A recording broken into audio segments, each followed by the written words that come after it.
Yo, what's good, everybody? It is your boy, Golden Falls, Golden What Ifs, whatever you want to call me, and I am back. This is part 2 of What If Deku had a super suit. And I'm excited to do part 2. This story is going to be obviously kind of my rendition of what I think would happen if he made a super suit early on, but also what I would have wanted Deku kind of to be for the most part as a character. At least minorly. Now, I want to give a quick little heads up, and I know some of you will be like, oh, just take a break, it's fine. Currently, I'm actually in a hotel, and I'm working out of that hotel, obviously. And it's been pretty decent. Like, it's not anything bad. I bring my setup wherever I need to go, at least for the moment, until we can get into the place that we are going. So I am still currently moving. But I want to still try to get these videos out to y'all, and I hope you guys still enjoy. Please support me the best you possibly can by just watching the whole video, and of course leaving a like and subscribing. Now, with that said, I don't want to waste much more of your time because I want to get right into the what if. Let's get it. Izuku Midoriya is about to take on Katsuki Bakugo for the first time in a long time. Izuku has always been bullied by Bakugo. And when I mean bullied, I mean bullied. So finally he would get his chance to go head to head with Bakugo, and Bakugo is going to see exactly why Izuku did not only so good in the UA entrance exam, but also so good in just all of these other tests that they've actually done as well. He'll finally get the chance to see what Izuku is made of and see what this late bloomer is truly all about. So, Izuku and Ochaku Uraraka would plan out a kind of plan of attack, and their plan of attack would be pretty damn decent because Izuku, being that he has stemmed from a support course to a large extent, he also is now able to kind of scheme and make plans like 10 times better. He's able to kind of set up a plan where he basically is going to fight Bakugo, but they will set up a trap for Bakugo, you could even say. Now, Izuku doesn't know, personally, if he's going to be able to just defeat Bakugo. That's one thing that Izuku kind of is iffy on, because he flat out doesn't know, and the only way you would know is through battle experience. But soon, when they would enter the building and go to search for the bomb, he would realize that this fight is nowhere near as close as he thought it was going to be. Because when Bakugo would come spiraling down, he would be coming down in a complete fit of rage and also just a pursuit of hurting Izuku. And when you do that and when you are reckless, what normally tends to happen is you get hurt. And well, let's just say that's exactly what happens to Bakugo, because Izuku would look basically immediately at Bakugo, prepare himself, and when Bakugo would throw an explosion, basically imitating an overhand, Izuku would grab his arm, slam him to the ground, pin him to the ground, and basically put him in an armbar, immediately putting him in an armbar and telling Bakugo that he needs to tap out now as he goes to grab the capture tape, and he wraps Bakugo partially in the capture tape, but Bakugo refuses to get up. He refuses to give up, And when Bakugo tries to basically break free, well, Izuku, he snaps the arm. Izuku basically told him to give up right now, and Bakugo himself can feel his arm basically stretched out. So it's not like he's just some, ignorant person that would basically not know that his arm is in danger here. But he would allow his rage to basically overwhelm him to the point that Izuku would have no choice. He would snap his arm and then basically cover him in capture tape, and he would say, well, sorry about that. I mean, seriously, I told you to just tap out. As he would run off and immediately go upstairs, finding actually Tenya Ida and Ochaku Uraraka. And through a kind of like a plan of they're both making, they're able to, for the most part, go in and defeat Tenya and just touch the bomb pretty quickly.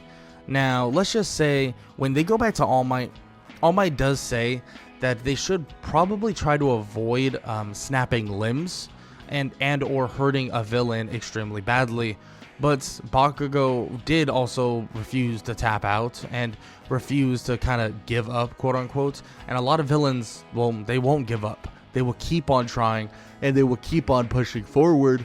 So, you know, this is going to happen from time to time. And this is definitely something that could for sure occur, in which, of course, All Might tells Bakugo to go to Recovery Girl ASAP because they got to get his arm fixed up, and it could take maybe a little bit of time for him to actually fully recover all that strength in his arm. Izuku would kind of shrug this off though, and All Might would even say that he did what he had to do, and frankly there's not enough heroes out there that are going to utilize kind of martial arts in the way that he's actually utilizing it, in which Izuku even kind of defends the other heroes, saying that he basically had a robot or an exosuit of some sorts that would allow him to quickly learn these techniques. But of course All Might would tell him to never put down his own accomplishments, that he did a lot, and there's a reason why he's able to do the things he's doing now, and that's because of the accomplishments that he's been able to make. In which Izuku would shrug and he would nod his head, thanking All Might, of course, and he would watch the rest of the fights and the rest of the kind of training sessions, watching all of his classmates kind of do their own thing, right? Just do their own thing and stuff like that. Now, this would lead them in the following day or so to be on the right path to actually training with something known as rescue training, and also going to something known as the USJ. Now, the USJ is made for rescue training and is a big portion of trying to be a hero. Rescue training is extremely important, so they want to make sure that the students have this down packed. At the end of the day, you have to know how to utilize rescue training. You have to be able to utilize rescue training for the most part, and that's exactly what they're going to have to do right here and right now when they all head on a bus to the USJ. They would all head over to the USJ, and this is where the rescue training is supposed to begin. But actually, it starts kind of crumbling all around them. And what I mean by that is the USJ would be full of villains, portals opening, villains pouring out of them, and immediately the students would be transported elsewhere, and that would include Izuku. Izuku would be sent to a large body of water, getting dunked in entirely, and eventually leading to him getting attacked by these kind of weird fish-like creatures that are, well, basically men with weird quirks. Now, he would get pulled out by Asui, and Izuku would find out a way for them to actually cross the giant lake pretty easily by utilizing One for All at around 15% because of his exosuit. But he is able to kind of approach 20 to 25 depending on the circumstance. Now, he would launch himself and also Asui, including Mineta as well, and they would head over toward where Aizawa is. Izuku would help Asui and Mineta get to safety, and this would lead to Izuku actually confronting some of the villains, fighting alongside Aizawa, and he would easily be able to keep up, and he's on par, if not maybe even a little bit better in terms of a technical striker and as a technical like martial artist compared to Aizawa. But Aizawa does have a lot more experience, so they kind of go hand in hand. They would defeat all the minor villains, but the last three would be the big bad bosses of those villains. This would lead to Shigaraki sending the Nomu toward Izuku and the rest of the people that are there, or the rest of the students that are there. Izuku would brace for impact as he would get punched by the Nomus, sending him flying. Izuku would brace himself, but it would hurt like all hell. The only reason why he's able to actually tank the hit is because of One for All and also his exoskeleton suit that is giving him a little bit more durability. But going head to head with this Nomu, well, there is no question Izuku cannot do this. This is definitely not something that he should approach, especially not lightly. And he tells Aizawa that they need to stall this thing out and hope that All Might would come and basically could be at the forefront of this battle. But right now, they have no choice right now in terms of fighting the Nomu. They try their best to kind of stall him out, and luckily they're able to do so. But as they're stalling him out, it seems that Shigaraki is getting impatient, and Shigaraki lunges toward both Aizawa and Izuku. But Aizawa would activate his quirk on Shigaraki, leading to Izuku kicking Shigaraki straight to the ground and landing a clean flush blow that would honestly hurt Shigaraki extremely bad. Izuku would look toward Aizawa once again as the Nomu charges at him, about to punch him in the face. But Izuku would be able to kick the Nomu's arm just enough where it winces right by Aizawa and barely misses. Izuku would look up as he would get hit with a punch from the Nomu clean in the jaw, as he would get sent flying backwards and he would slam into a wall, almost unconscious entirely. Izuku would struggle to his feet, but Aizawa would tell him to stay down, that there is no way that he can keep up with this and he needs to stay on the ground and just be safe. Izuku nods his head as he takes one knee, and as he takes the knee, someone would bust through the doors, being that of All Might. All Might would bust through the doors and tell everybody that he is here and to not worry. He would fight with the Nomu, and with basically an Aizawa who is a lot more healthy at this point, he would be able to subdue Shigaraki if need be. But Shigaraki would try and fight Aizawa, but with his quirk going on, he's unable to actually affect Aizawa at all. And Aizawa gets the better of Shigaraki by a long shot. He begins to beat on Shigaraki, and Kurogiri even tries to come in and try to save him, but Bakugo would come out of nowhere, blasting him with an explosion, and also Todoroki would cover him in ice, unable to move and unable to utilize his warping quirk or his portal quirk. It seems like All Might would then finish off the Nomu with the help of some other students. That would include Todoroki and, everyone else. And as Shigaraki would realize that Aizawa's basically quirk canceling quirk would be running out, it seems as if he's about to touch Aizawa directly on the face. But with a last gasp of air, Izuku would jump into action immediately, utilizing partly autopilot of his exoskeleton suit, as he would dive towards Shigaraki, cracking his arm directly on the ground and pinning it entirely. Shigaraki goes to try and grab Izuku's face, but Izuku would weave the grab just slightly enough where he would be able to wrap his arms together and basically subdue his arms and his hands entirely. And Izuku would put him into basically a kind of a weird submission that would allow them to kind of restrict him entirely. So much so that they almost get him in cuffs. But as they try to get him in cuffs, a portal would open up, dragging Shigaraki within, and Aizawa would have to grab Izuku and yank him out of the portal before he would fall through. Kurogiri would get away as well, leaving the Nomu behind, who is completely dormant but completely out of commission as well. Izuku would sigh in relief and immediately just pass out. Izuku would be out cold, and when he would wake up, a lot of people would be very, very concerned about if he's able to kind of push forward on some of these things that he needs to do. And with the sports festival soon arising, especially after everything that happened, everyone questions if he's going to be able to participate in the sports festival. But Izuku, well, let's just say he decides that he wants to push himself and wants to do that, but it seems like Recovery Girl tells him that, well, brain trauma is one hell of a thing and that he's unable to participate. He needs at least a couple more days to rest, and then he might be able to get back to training. But with brain trauma, it's extremely difficult for her to utilize her quirk because he needs to sleep it off. And right now, he can't go to sleep the way he needs to, and he can't rest the way he needs to as well. So he tells Izuku, or she tells Izuku, that he needs to take a bit of a break, and that missing the UA Sports Festival, well, it's no big deal. That he's going to be able to have 2 more years of it, as long as he's able to stay healthy and ready to go. So Izuku, well, he would be locked up and basically unable to leave. So he makes a deal with the support course and also a deal with Recovery Girl to at least allow him to work on some gadgets on his off time, and he would get a certain amount of rest, and he would promise to do so.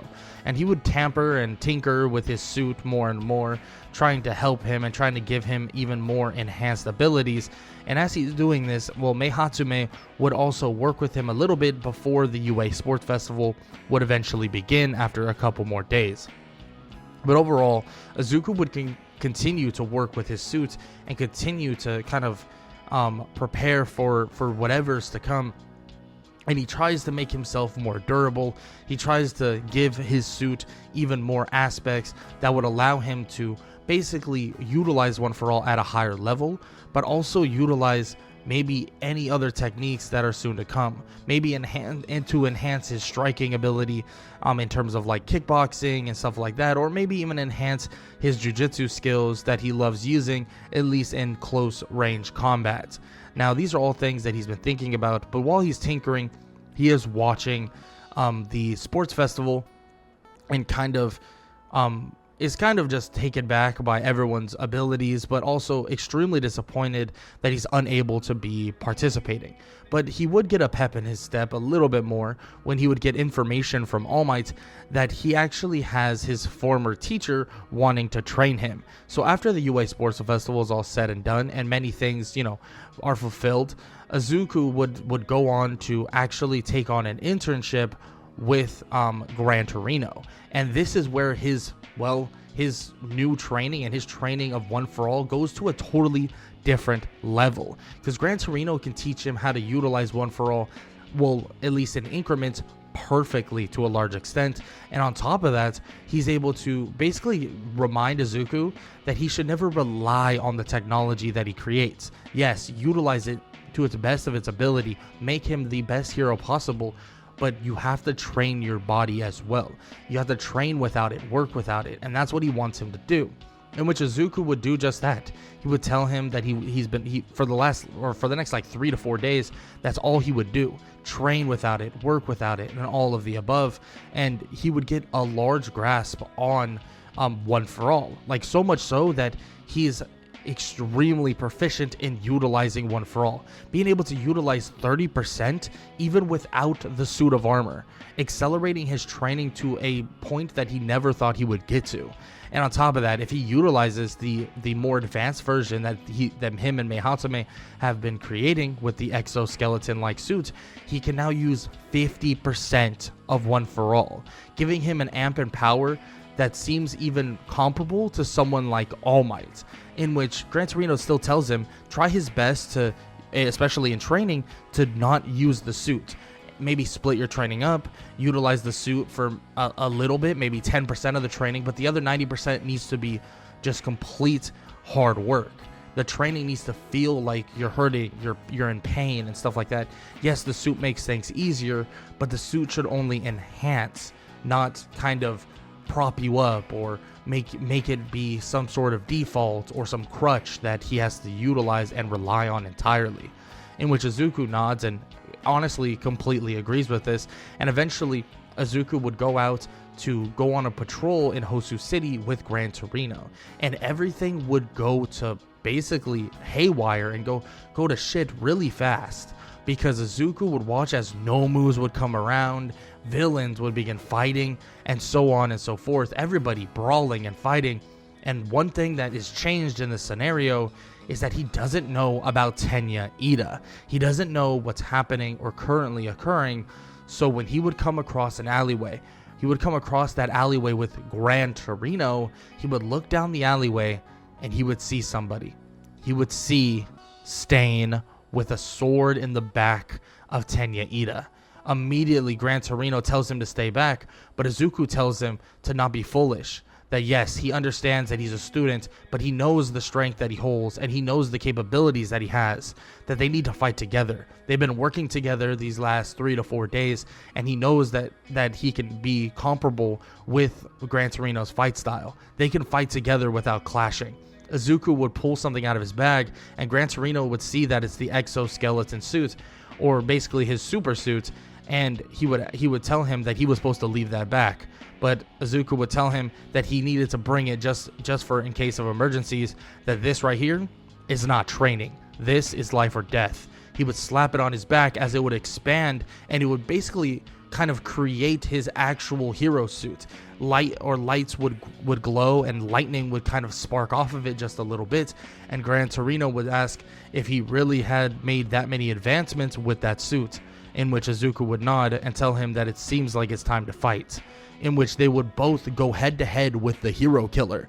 And the hero killer, don't get me wrong, is extremely comparable. I mean, his fight style, his training, he's like an assassin, right? But Izuku is able to utilize something along the lines of 50% of One for All, and with Gran Torino's help, they're able to go head to head with the hero killer in sync, and also outclass him in kind of like a martial arts term. Yes, I don't think Izuku is on the same level in martial arts maybe or swordsmanship as the hero killer, but he knows enough to where he's able to go head to head with the hero killer. And also with the help of Gran Torino and the speed that Gran Torino maintains, they're able to basically put Stain on the back foot and absolutely beat the villain down. So much so that eventually the hero killer would just run out of steam and would fall short, with help eventually coming, grabbing Tenya and bringing him off for an emergency surgery in hopes of saving him. Izuku would kind of look at Gran Torino and nod and shake his hand and tell him that he's one hell of a teacher, probably way better than All Might, as they would both laugh just a little bit. And Gran Torino would get in a little bit of trouble, but he would say that he would basically tell them that the kid was fully prepared to do exactly this. And well, at the end of the day, Gran Torino gave him his kind of like his go ahead to help him out. So if anybody should take the blame, it's definitely him or Gran Torino himself. In which Gran Torino wouldn't get in trouble nowhere near as much because he was there and he was helping Izuku. So he's not gonna get in too much trouble for this, but he's gonna get in a little bit of trouble.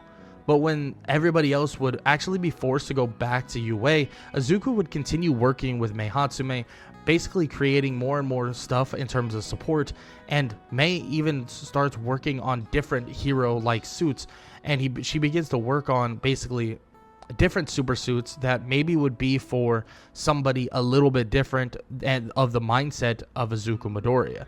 Izuku's mindset was a lot different than anybody else's could possibly imagine in terms of learning and also studying up on techniques and different hero styles, different martial arts styles, and so on. So other people, they might not think like this. So she wants to create a super suit, maybe even something for herself in the near future, that if she's needed in the feat of battle, she can do just that. So Izuku helps her along the way, but eventually as the final exams would be approaching, well, they would get the news that Tenya Ida, well, he didn't make it. Unfortunately, Tenya Ida would be gone, and Aizawa would tell them that this right here is the harsh reality of being a hero. Now, if anybody has an issue with it, they should bow out now. There's no point in them sticking around and trying to be a hero if they don't understand the consequences to your actions, or even the consequences to the villain's actions, because that right there is the reality of the work they are in. They need to understand that there are consequences, and they need to understand that people will go away and will be gone forever if they don't properly do their job. And that right there is the harsh reality. And everybody sits stern, but they make sure to keep their game faces on, as the final exam for them leading to the forest training camp is going to begin very soon. They all study up for their written portions with more passion than they've ever had before, trying to set off to basically show everybody what kind of heroes they are and carry on the basically the legacy of the Ida family, with obviously the older brother being put in a wheelchair and now the younger brother passed on to a different life. So they want to make sure that they can continue to push this legacy of the Ida family, and they're going to make sure to be the best heroes they possibly can be. Izuku continues to work with support and also the hero course, training, studying, and working on his suits. And as he does this and as he continues to do this, he continues to get ready for his final exam. But what he doesn't know is that the practical final exam would be something far different than he could possibly imagine. Because when he would go up there and he would be prepared, well, he would have never thought that he would be going head to head with All Might. But unlike everybody else, he doesn't have a partner. It's one-on-one. The student of All Might versus the symbol of peace, All Might himself. Izuku Midoriya would have his backpack on, and as he has his backpack on, he would basically kind of like pull a cord, and as he pulls a cord, his hero suit would expand and basically cover his entire body. And All Might would immediately tell him that it looks pretty cool, but I wonder how good it really is, because you are taking on me. In which Izuku would nod his head and say that he's going to give it his all, and he's going to show him that there's a new era in heroes coming very, very soon. All Might nods and says that he doesn't expect anything less, but one more tidbit, that he won't be wearing any weights. All Might would walk away as everybody is in complete shock. Can Izuku really go head to head with All Might when he's not holding back? Will the suit that he's wearing, and also will the power that he's gained throughout this time really hold up against someone like All Might, his teacher, his idol, the #1 hero? Can he really stand up to someone like that? Well, you're gonna have to find out in part 3 of What If Deku Made a Super Suit. Now, with that said, I hope you all enjoyed, and if you did, leave a like, leave a sub, leave a comment down below, all that good stuff. Sorry that it was a little bit shorter of a video, just a little bit. Normally I try to make these 30 minutes. We're around like 26-ish right now, but nonetheless, I still hope you guys enjoyed. And like I said, if you did, please show some love to the video. And yeah, that's all I really got to say. I hope you guys enjoyed, and I hope everyone has an amazing day. Later.